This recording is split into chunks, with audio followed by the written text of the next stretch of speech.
So, hi everyone, it's great to be back with you.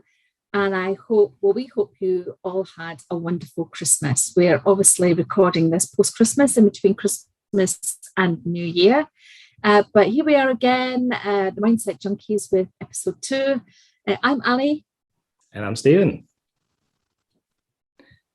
So it's that time of year when we start thinking about sort of making goals for next year. What about you, Stephen? Have you made any goals or any New Year resolutions for this year or next year? Yeah, so I kind of have. For me, it's like I used to do it religiously. So it used to be every year I used to pull out my spreadsheet and I used to go, right, what is it that I want to do? And I'd have like a column down the left-hand side, which would be what the goals are, then little sub-elements of it. And then like months, days of the week, weeks, whatever way that I wanted to measure it. And I know the crux of this topic is that, it doesn't really work. It was like, I remember getting to the point of where I'd be like, maybe a few weeks in, and I'd even just not be tracking it anymore. Yeah. How about you? How do you find them? Yeah. I mean, that's pretty structured in comparison to, to what I used to do. I'm a spreadsheet geek, though. I love a spreadsheet. Yeah, if it works for you, then that's fine. Do you know what I would say, and I'm being really honest, my goal setting over previous years has been pretty dreadful. They mostly crashed and burned. Can't tell you how many sort of like resolutions of goals that I've set for myself, and how many have failed. It's just too many to mention. And with just about everyone, I'd literally fall at the first hurdle. I would get to maybe mid-January, end of January, the absolute latest, and then I would realise that my whole mindset to it, my whole motivation, my whole raison d'etre would just completely have gone. All of the habits that I had been trying to introduce had then just gone out the window. And here I was back to square one. And it was a case of, well, I'm lacking in discipline. The things that I want to improve are still there. And, those habits that I had formed that I wanted to change were still entrenched in my life. So it became a complete vicious circle. And every year I would probably make the same resolutions that I had for the previous year all over again. So it should feel good, doesn't it? Yeah, it's brilliant. And I know that, our stories probably will resonate with just about everybody who's probably watching this, because, we're human at the end of the day. And it kind of goes back to a little bit of what we were talking about in our last episode, which was about, fear and pain. When you think about making resolutions or setting goals, there's always an element of change or change in habits or change in thinking that has to take place. And that generally gets filled with things that you don't really want to do. It's some sort of pain or some sort of fear of failure. So it's easier to just say, I'll just let it go. It is. And I was listening to one of the Tony Robbins sessions earlier, and he was actually the personal power. So, perfect timing to do this kind of thing. And sure. He was talking about this exact thing, that when we set ourselves a goal, the traditional way of doing it is where we go, right, okay, what I want to be able to do is be able to run 10 kilometers every single week for the rest of the year. I want to do something like that. And then that's it. And exactly like my approach used to be, I'd have that in my left-hand column, and across the top, I'd have every single week. And then the aim is at the end of the week, I'd have a tick in the box at the end of each week to understand if I actually ran that 10K each week. Now, I think one of the things is that that's just kind of like it's like a goal. It's just like a thing, isn't it? It's like a wish, isn't it? Yeah. It's more of a wish. It's It's almost like a throwaway comment. It's like saying I'm gonna earn 50 grand in the first 3 months. It's a wish, but you haven't got a real strategic plan to get there. That's only part of it. There's got to be this tangible need and want to actually achieve that goal. It's got to be attached to some sort of outcome, hasn't it? And we don't necessarily think about what that outcome looks and feels like to us. Yeah, and it definitely, and Tony specifically was talking about attaching a a pain to the alternative reality to all of this. And I know you're into the same programs around Tony. I'm not sure if you have done personal power yet, but I assure you it is a gem. And the thing he looked at with this is it's basically the whole psychology behind goal setting, and how in order for us to go ahead and achieve some of the goals, then we need to basically attach the fear to them not actually coming true, and what that alternative reality is. So like if a goal may be that you, like, I know a typical one at this time of year is that we all want to get fitter, we all want to lose weight. I say all, but that's a generalization. And thing is, what it's great to begin with. Like I remember when I used to go training down at the local gym, the guys used to say that the 1st of January to the 15th of January is their busiest period, and then it completely tails off. It's because everybody begins to find it difficult. They don't feel as motivated anymore. They're like, oh, this is too hard. It's much harder than I thought it would be.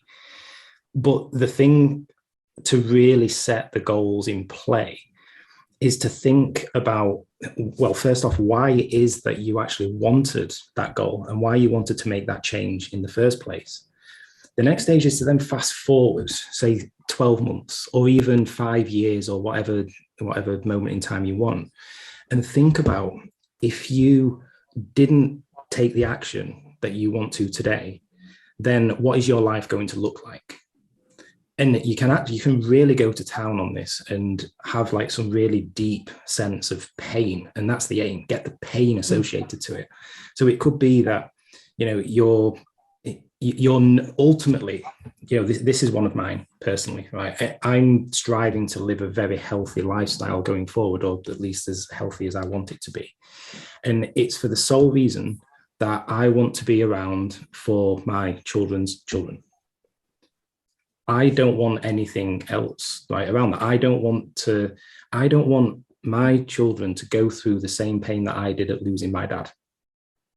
I want to be living up into my 90s, even up towards 100, right? If not beyond. I don't know what the marvels of the medical science is, right? Who knows? We never know. So, we need to think about what that future looks like, and not just thinking about, oh, wouldn't it be great if I lost 10 pounds or lost 20 pounds, or wouldn't it be great if I was able to complete that marathon that I've always set out to do, but what the long lasting impacts of all of that is, and how it might impact other people within our life. I completely agree with you on that. It's I think the reason that most goals or resolutions fail so quickly is that they're temporary, they're short term, they're not tangible enough. Looking at the get fit or lose weight thing, it's usually around, I've got a wedding coming up, I want to look nice for that, or I'm going on holiday in May, I want to be able to look good on my bikini. But people then go back to the habits that they had after that, because it's just a short-term fix. It's that one day or those 2 weeks on the beach that people think about. And if you want to actually really take a goal like that seriously, you have actually got to, like you say, attach a pain threshold to it, attach an impact to it. Not just the impact of yourself of doing it or not doing it, but the impact to other people around you. Like you say, you want to be around for your children's children. So if you don't do something about your health now, then your children won't see you grow up with them and with your grandchildren as well. So it's having that real tangible, life-changing, kind of like visionary goal that is the one that really helps it to stick. It becomes really part of your DNA. Yeah, and definitely. That for me was the defining why, I guess, for why I managed to achieve a lot of my goals this year. And the goals that I'm making for next year is because I've associated that pain, that outcome of the what ifs if I don't do something about this. And that was actually more worrying than the pain that I knew that I would have to go through to change or to meet this particular goal. So for me, it was about health and losing weight. And the pain for me is giving up the things that I love, giving up the routine of things that I like to do, that impulsiveness that I like of, I fancy a curry tonight, I'm going to whip something together. You kind of got to lose that element of impulsiveness. You've got to plan ahead. Your habits around, the way that you go about your eating and your exercise all have to change. And the impact of not doing some of those things Definitely was, more compelling. It was easier for me to give up those habits than it was to think about what my future might be like if I didn't make the changes. And as you know, I've lost 84 pounds this year, and I'm back to the weight that I was when I was 20, and I'm probably as fit now as I was when I was 20, and I've just turned 59. So, and that's been a goal that has been, I've set every single year for the last 30 odd years. And I found my why, and that's what made it stick. So let's talk about the why. Why, why do we forget about the why? Why do we concentrate more on the how and the what and not bring all of them together? Yeah, so I think my view on the why is this is the really difficult part of goal setting. And, if you think about it, we set the goal, we think it's going to be easy. If I go back to that point that I'd made about going to the gym, about the guy saying that it's their busiest period for the first 2 weeks. Saying I'm going to do this is the easy part. Yeah. It's then keeping that momentum is the difficult part, and thinking, as we've just mentioned, but like both of us have said there, about kind of connecting into this why, that can actually be an incredibly difficult thing, because it means that we need to really sit down and reflect, kind of connect into our inner selves a little bit, and to understand, like, how about your views? How do you find that? Because obviously you've gone through 30 years, haven't you, of pain associated with not achieving the goal. So I guess the good question here for you is kind of what clicked. So what kind of made you do that when you went and found the why? Yeah. I think for me, it was, I started to visualize what the next 30 years were going to look like for me. As I reached, it was last year, so I was reaching my 58th birthday. And I was thinking, what's the next 30 years going to be like for me? I had type 2 diabetes, I had high cholesterol, my weight was just going up and up. My body was starting to feel the impact of that. I was on pharmaceutical drugs every day to try and keep things under control. And then I started to think about, if I carry on this way, then I'm not going to get to, 80. I'm not probably even going to get to 70. And obviously, as I start to get older, I'm going to start getting more midlife types of diseases like, dementia and Alzheimer's and stroke and heart attack. And looking at my family's health history as well, I knew that every year that I wasn't taking action, I was essentially going to be killing myself. So for me, my why became saving my own life. That was what my why was. And thinking about, if I continue to get diseases and illnesses like this, what's the impact going to be on my family? What kind of lifestyle would I have with my husband if I can't walk, or I can't walk very far because I can't breathe, or I've got all this weight on my body and everything is just stressful to me? His life is not going to be all that great either. So when I started to really try and visualize what my life would be like every single day if I didn't make changes now, that actually started to really, really frighten me. And I became totally ashamed of myself, and the fact that I had not seen what I was doing to myself over these past years, and what it would potentially doing to the rest of my family as well. So when I really started to dig deep and ask myself some really, really difficult questions and be honest about them as well, that was why my why suddenly became so clear and so tangible. It just very much became something that was running through my veins. And there are some great questioning techniques that you can use to try and get to your why. If you're clear about the area of your life that you actually want to take some changes and make some changes to and take some hold of.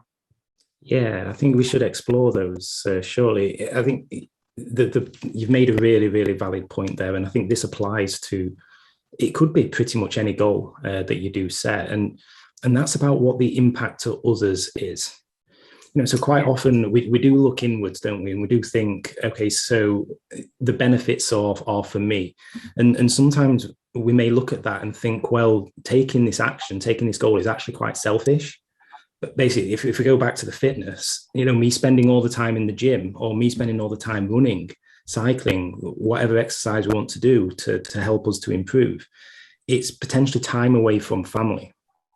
That may make us feel really guilty.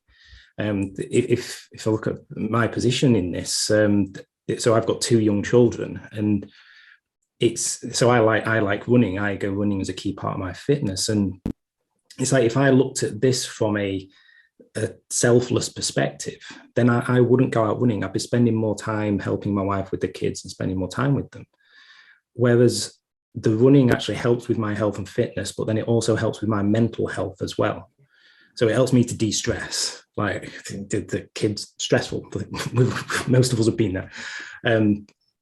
It helps with that aspect. And that's the thing, my wife understands that as well, that she knows that that's my disconnect from the world, and helping me to essentially come back as a better person, as a better husband, a better father, a better son, and so on. If I didn't, I think I'd be an absolute nightmare, to be honest. Yeah. It's like when you think about putting your car in for a service, you're going to be losing your car for the whole day. You have to make other arrangements on how to get to work, get picked up, get dropped off, book out a courtesy car or whatever. But it's a real inconvenience to not have your car for a day, especially if it's fallen on a day when you really need it. But at the same time, you know that in order for you to be able to then drive your car for the next year and not have any real worries about it, you put the car into the garage to get service. So you know that, if you ever have to, run anywhere or not quickly or whatever, the car is in a serviceable condition to be able to allow you to actually do those things. So you can see the long-term gains. And for me, that's really how you end up achieving your goals, is because you can absolutely see the long-term gains and you're laser focused on it as well. Yeah, and I know where these definitely come in handy. There's always excuses in there that's going to be going on as to why we shouldn't do what we're doing. And I've mentioned many times, I'm a runner. The cold, wet, snowy, icy winter mornings, I'll be honest, there's nothing better than I'd like to be, just have that extra half an hour kind of tucked up in bed in the morning, keeping warm. Yeah. But it's that power of connecting into that why is what basically gets you out of bed. And that actually gets you out when it's raining, when it's wet, when I'm not making excuses for this because I have to go and do it. There's no other option, because the alternative is way more painful than just going out and spending 30 minutes out in the rain and the cold. That's right. And how do you feel when you've actually got yourself out of bed, you've gone and done your run, and you're back home? I bet you feel amazing. I bet you feel really achieved and glad you did it. Funnily enough, it's just sent a bit of a shiver down my spine there. But it's like I always look back to a specific run. It was in my younger days, and I used to live in Sheffield. And so Sheffield, for international people, it's a place in the north of England, very, very hilly. And we used to live on top of a hill. And I went out for a run. It was pretty much bright sunshine. It was a great, glorious day. As always happens, or often happens, I got to the halfway point of a 10K run, which was about 4 kilometers away from my house. And the heavens opened, basically torrential downpour. And I mean proper torrential downpour, potential flooding type territory. And I was there taking shelter under a tree thinking, how am I going to get home from this? Like, I can't go running out in this, surely I can't. And then I just looked around and I'm like, nobody's out here. It's literally just me, because nobody was probably, people checked the forecast and realized this was going to happen. And I just thought, I'm just going to go run. And it was an absolutely incredible feeling, because I was pounding through these forests, through these little country lanes, like leading back up to the house and so on. And I knew that I was the only one out there.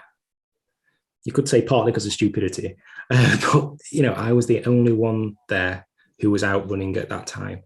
And it was something quite special and something quite motivating, because it was like a lot of other people are making excuses not to be out there fighting for their fitness.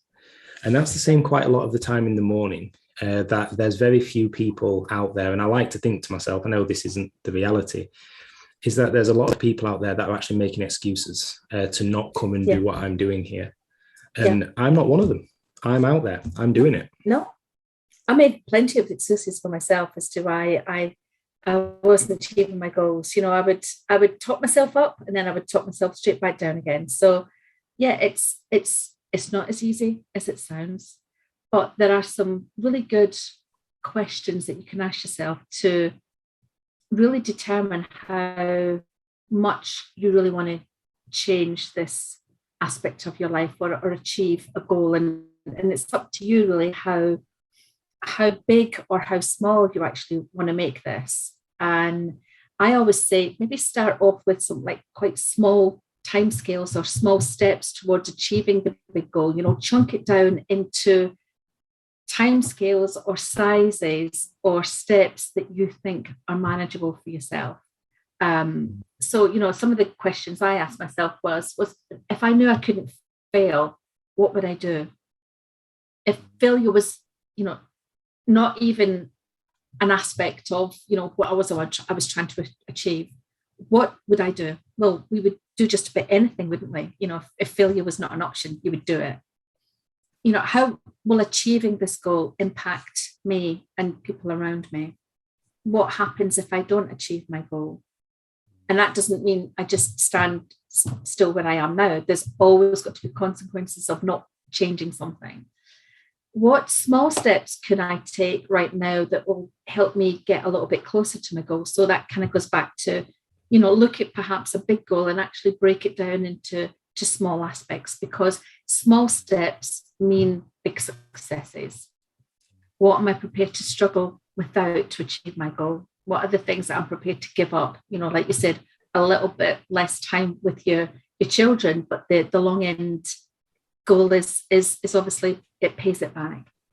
What are my strengths? What matters most to me? Who matters most to me? What am I ashamed of? Who am I ashamed of? What new things am I willing to try or that I'm interested in? And you could even sort of like take them back to what your values are. Are the values that you believe that you have for yourself something that you're actually living out authentically? Values is an incredible topic. I know we could talk a lot. We'll do that in another episode, I think. I think that's a really good topic to talk about. Yeah. So just to go back, if I understood you right with the thing. So first off, you have it's kind of the bigger overarching piece. Is that right? So you have the big overarching piece, which, for argument's sake, this might be, I don't know, let's think big, right? I want to fly to the moon, right? Yeah. I want to get on a rocket and I want to go to the moon. It's then you begin asking yourself, I think this was the next step, where you're asking questions about what the why is behind that. So what is your motivation for doing that? Like, why is it you actually want to go and do that? What's the forward-looking impact, as we've discussed before? Mm-hmm. Who is it going to benefit, right? For the moon, is it going to benefit humanity? Because potentially you could land on the moon, you could create a, what do they call it? A habitat. You could create your own little environment to live in there and make it habitable. So then the next step was the next step about breaking it down from there. Yeah. So I think from there, it's, you've got your overall goal and why you want to do it. But then it's a case of, well, how am I going to do it? What resources am I going to need in order to be able to do that? So that's where your why is first, and then your how and your what comes after that. Yeah. Don't think about your how and your what first. Always think about your why first. Definitely connecting into that why, super, super important. Yeah, so if we go, I know it's a crazy example, but if we go back into the moon example, I think I've created a rod for my own back here. So if we think about this with the resources, so first off, we need a rocket, right? We definitely need a rocket. But then going further and breaking this one down, we'd need a lot more than that, because the rocket would need fuel. Then we need to think about what training we potentially need because we're going up somewhere. We need to think about what resources it is that we need to actually take with us. If we're going to create this habitat in this environment, then what do we need to help kind of try to grow some vegetables and like create a little bubble that we're going to live in and so on. And then what about the landing crew? So people who are going to help us to take off. What about all of that? Then you've got to think even back further. Like if you think about the money that you may need to actually go and build this rocket, like what about the technical expertise, the resources that you could do to do it and so on. Yeah. It's a crazy example. Do I need permission? Do I need permission from anybody? Where am I going to take off from? Where is the best place for me to land? What training am I going to need in terms of, navigation and, fuel consumption and all of that kind of stuff? You sort of obviously then break it back into what are all the particular constituent parts that I am going to need in order to help me achieve this overall goal. And who else maybe want to share this goal with me so that we have, a common interest. Am I going to have an accountability buddy that's going to be the person that's going to make me get up out of bed, early in the morning when I don't feel like it? Who's my accountability buddy going to be? Who's going to help me do that? And who are people that I could potentially look at that have already done something like this, that have had some successes, that I can actually learn from them as well? So again, that's another part of your you're having your resources, as well as looking to other people who've actually achieved what it is that you're trying to set out to do for yourself, and bring them or bring their knowledge into your world in some way for motivation, for guidance, for knowledge, for whatever it is that you need. Definitely. So you have to build the plan. Going back to your Excel spreadsheet, you have to plot all this down. And the why underlying everything. Absolutely. And a lot of people use vision boards in some way to create some sort of pictorial guide as to what it is that they're trying to achieve. They might put up pictures, or they might put up motivational words, or it might be that Excel spreadsheet. It might be that calendar that says, when you go to a shopping mall and you see the map and it says you are here, and I want to get to the other part of the mall.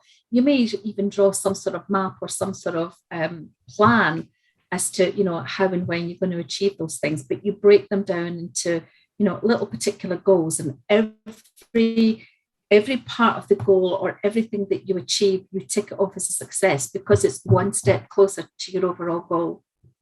Yeah, I think that's a great point to expand on, right? That when you have these goals, so we talked about essentially the big, hairy, ambitious goal, isn't it? Of we're landing on the moon with our rocket, we've created a habitat, but then the steps towards this is we've got graduating from astronaut school, and then the goal before that might be getting enough money and getting acceptance into astronaut school. But it's these small steps along the way, and I remember quite a while ago, I think I'd either created and seen a post that was on social media it was basically it's a stairway going up, and we've got our goal, and there was a little person who was right in the middle of the stairway.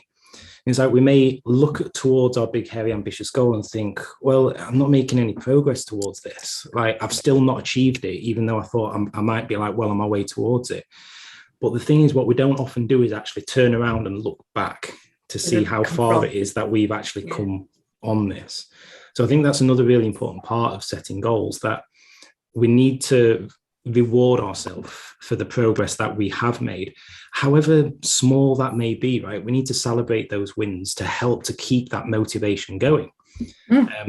Did I not have dessert today? After I said I'm dieting, did I not have dessert at the end of the day? Did I spend that 5 minutes with my children that I said I was going to, that 5 minutes extra? Did I run for that 1 minute extra at the end of the run, just to keep things going? Did I engage with 5 new prospects for my business in that specific day, when my target might be 10,000 by the end of the year or something like that? I think celebrating those successes is really important, isn't it? Absolutely. And I definitely spent a lot of time this year celebrating the successes I was taking towards my health and fitness goals. It's important to celebrate your successes, because you deserve to celebrate when you're making significant changes to your life. And I also think part of the success element as well is build on the successes that you have. Don't achieve this goal and not maintain it. Keep building on it. Don't let all of that hard work go for nothing. Keep it going. Don't lose 84 pounds and then the next year put 94 pounds on. What's the point? You've got to make sure that you're keeping your goal, keeping your goal alive, keeping those changes and those sacrifices that you've made in your life real and for the right reasons. And we talked a little bit about journaling as well. Through part of the process is that, writing down how you're feeling in terms of going through this process is really good as well, because again, looking back, if you look back to, January when you started this out, the language that you'd be using in your journal would be very different to 6 months in when you're actually starting to see those successes. It's great to be able to see the words that you used to use and now the words that you are now using about yourself. It's like reading a diary. You're like, oh my God, was I really that person, like 5 years ago? Yes, you were, but look at the person that you are now. So it's another way of recognizing and achieving your successes.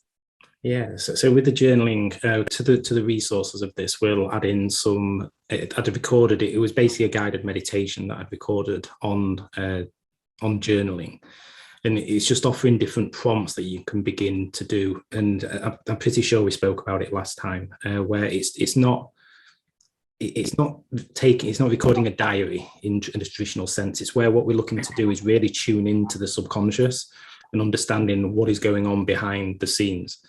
And the way we do this is we begin writing, but we don't stop for a period of time. And even if we don't have anything to say, then we just continue to write. I've got nothing to write. I've got nothing to write until something comes up. And that's where the real juice kicks in and where we get some really strong, powerful things. Because everything else is it's all up here when we're first writing out. But it's at that point where we feel as though there's nothing else that we're really getting into the heart. Absolutely. Yeah. It's like journaling in different dimensions, isn't it? It's easy to just sort of like write whatever comes to your head. But when you really start to go quiet and let your mind go quiet, all of a sudden this new dimension starts to take over and there are other things that start to come into play. So it's really important to not be afraid to have nothing to say, because something will always come. Always come. And of course, we're going to talk about coaching as well as being a great way of having that accountability. A coach will always ask you those probing questions and look at things from a different perspective than perhaps you are. And when I say you, we're not talking about you, but we're talking about in general. A coach will be really helpful to really start to sort of probe away at maybe the questions that you're afraid to ask yourself sometimes, because we will all avoid the difficult questions, won't they? A coach would also keep, you accountable. And that's why a lot of people will use, personal trainers if they want to get fit, or, they'll go to a Weight Watchers club or a Slimming World club or something like that, because they feel that they get the support from that community. But a coach as well, especially on a one-to-one basis, will really make it very bespoke and very personalized. Yeah, you said there, I'm not talking about you, but seriously, you are.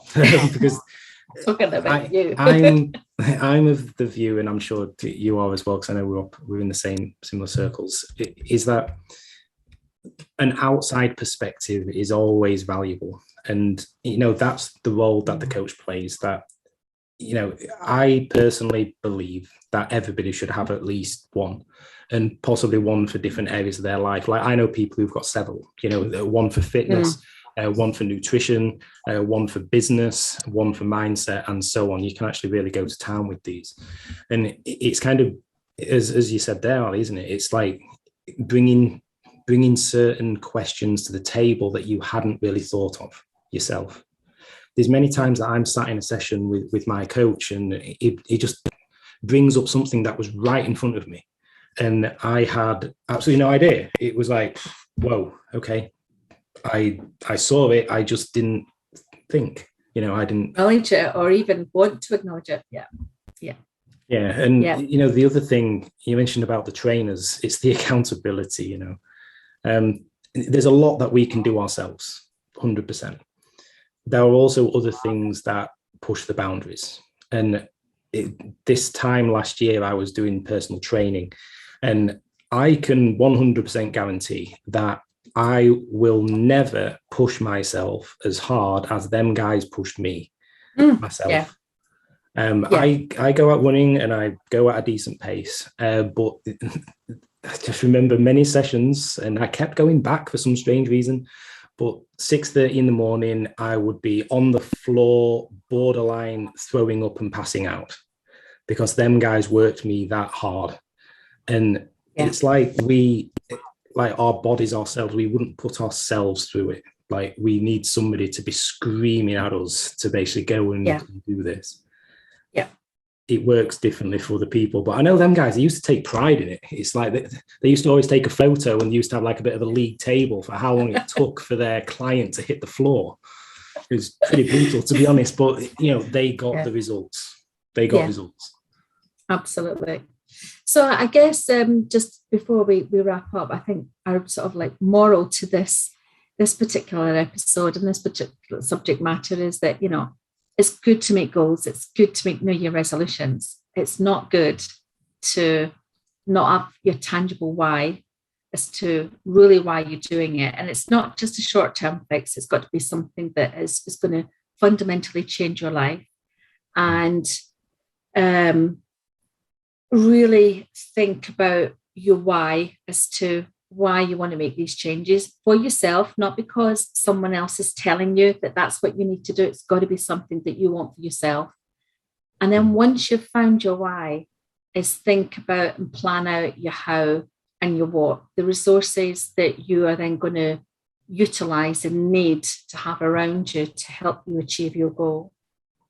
Definitely agree. It's I think one more to add is about the selflessness and thinking that you may be being selfish in some of this, but in that why, thinking about the impact to other people, the positive impact to other people. Yep, you might be gone for 20, 30 minutes while you're out exercising, if that's what you choose, but what kind of person are you coming back as being? Yeah. Think of something absolutely. like that. Totally agree. Yeah, as we said with this, there's a few resources that we will share. So I think it's worth. So Ali, those prompts that you mentioned, so those 3 different steps along with some of those questions, we'll get some of those out included to the resources. I will add in the journaling. It's like a meditation type thing. So what it is a combination of practicing meditation with actually doing bits of journaling at the same time. It helps with that visualization element. I agree. Yeah, visualization is wonderful. I think we've got Wheel of Life down, actually, hadn't we? The Wheel of Life, yeah. I think we put the Wheel of Life out already, but if you think it'll be useful to have in this as well, and this is just another tool to use in order to be able to areas of your life so that you can actually really focus on the one that needs your focus right now. It might be a number of areas that you think need focus, but it gives you an opportunity to really prioritize the one. And I would say that if you've got a big goal, just work on one goal at a time. Don't try and do lots of different things at the same time. So yeah, we can definitely help with that content as well. And maybe next time we'll look at values, as we've touched on value setting a little bit in this one as well, because that's a really important subject as well. Plays well into goals, definitely does. Yeah. Fabulous. Great. Cool. As always, Stephen, it's been really lovely to have this conversation with you as well. And again, thank you so much for watching our channel. We would love you to subscribe. We'd love you to like, and we'd love you to share this little episode if you think it deserves all of those attributes. And we look forward to seeing you again in a week or so. Yeah, and good luck with the goal setting. Please do reach out. If you have any questions about goal setting, any help, we are happy to kind of help guide. And there's a Facebook group as well, Ali. So we started the Facebook group. So Mindset Junkies, we'll also put a link in the comments to that. come along to it, because we are going to be starting with kind of different levels of content into that as well to support things like these sessions. So we'll be posting a lot of that in there too. Okay. Wonderful. Lovely to see you. All right. See you too, Ali. It's been fun as always. See you later. Right. See you later. Thank you. Bye. Bye.